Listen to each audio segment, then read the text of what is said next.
ladies and gentlemen, welcome back to the show. This is Jeng and Jeng. Now, today we have the Matchmaker show, and you understand the protocol here. When we have a man, the man must be looking for a woman. In the same way, when we have a woman, the woman is looking for a man. But because today we have a man, I will tell you the kind of woman he is looking for. And our guest on today's show is not new on the show. I tried calling him, and he is off. I tried calling him again, simu yake ikarudi on, alafu tena nikaona haichukuliwi, so because I'm rushing somewhere, I will do the video and then I'll post the number. Pengine nikimtaja mtamkumbuka, and then if somebody could be interested, maybe there's somebody who never saw the video and they could be interested, I'll post his number on my stories, Jenga Njeru on Facebook. Our guest on today's show is Mr. Samuel. Mr. Samuel comes from Nyandarua County. Nyandarua County is a county of land, is a land of milk and potatoes. It is where he was raised, where he was born and played. So he's looking for a woman because he is 50 and single. The question that features prominently on the show is, why is a 50-year-old man single? What kind of a woman is he looking for?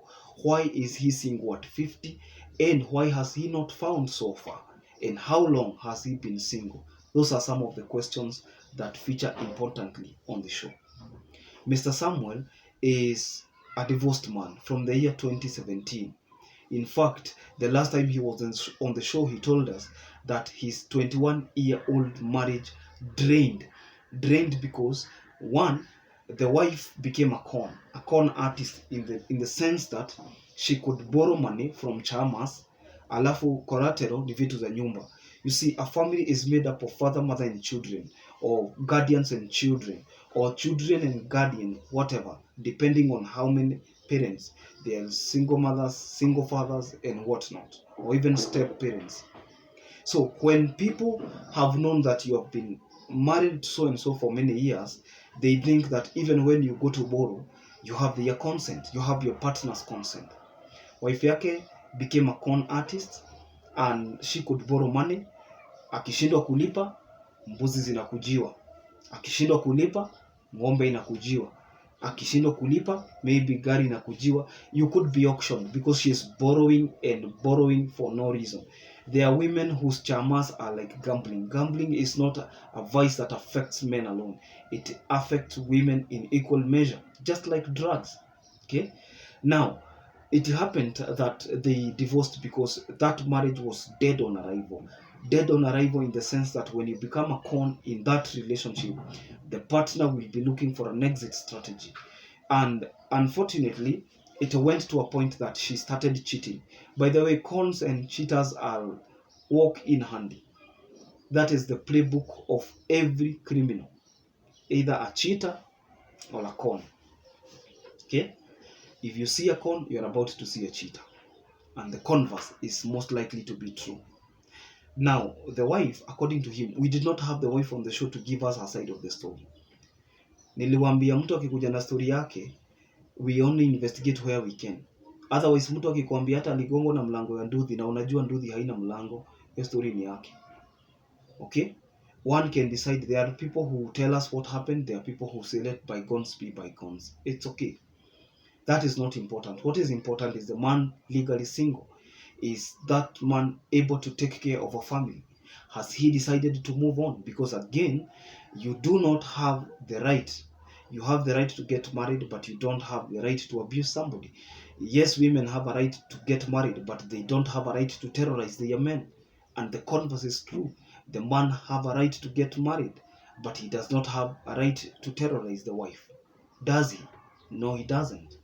Now, Mr. Samuel felt that he was being terrorized because the wife began to cheat. And the deal breaker in every marriage is when the wife cheats. In most cases, husbands, I'm not advocating for this, but in most cases, husbands have cheated. And probably, even when wives ran and went back to their homes, their parents took it casually. Alicheat tu, hiyo ni nature ya wanaume, nini, such is life, that's what they say. But for women who are caught red-handed, there is evidence they cheated. They are taken like murder weapons. Like, no, that's a deal breaker. We have seen people who have suffered atrocities of indescribable magnitude because women cheated. If a woman cheats and she's caught, the language is different. We are having a different conversation. All hell breaks loose. And that's what the wife did. So it was a deal breaker for the marriage. And that is how our guy here, Mr. Samuel, ended up single. 3 kids, raising them. One is 21. Hao wengine ni wadogo, kuna wa high school, kuna mwenye yako anamalizia, sijui yako junior. Alafu waliachana mwaka wa 2017. He is looking for a woman who is able to be the mother, a woman who is God-fearing, a woman who is respectful. Another question that features on the show: does the man work? What is he doing for a living? And what does he do? How does his life runs? You see. So what happens is that this is a case of a farmer, a milk farmer, a potato farmer, and he's also in the transport business. He's looking for a woman who can be able to, he can say he's successful. And nilimuuliza mbona hukupata mtu kwa show, because watu wengi hawakufit. And sometimes, I'm not saying this is the case, but sometimes it is easier to say you will love somebody's kids until you get in touch with them, until probably you start realizing that hata watu wengine sinaonanga hapa, mtu anakuja kwa show anapata mtu anajua kumbe inakuanga rahisi hivyo, alafu anamchukulia for granted before they realize huyo mtu ameanza kutafuta mwingine. Because when you get something that is not often gotten, or if you get something that is rare, take good care of it. Not everything is meant to be taken for granted. So Mr. Samuel is looking for a wife, and if he was able to pick the phone, I tried calling him.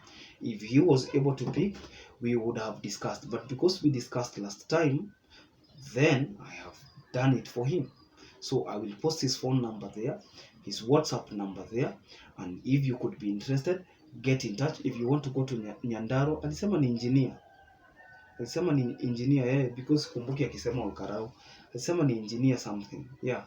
So kama uko tayari kwenda Nyandarua, kukula waru na kukunywa maziwa na kulima na kuenjoy, because it's a beautiful place. I come from Nyahururu, and Nyahururu is at the border of Laikipia.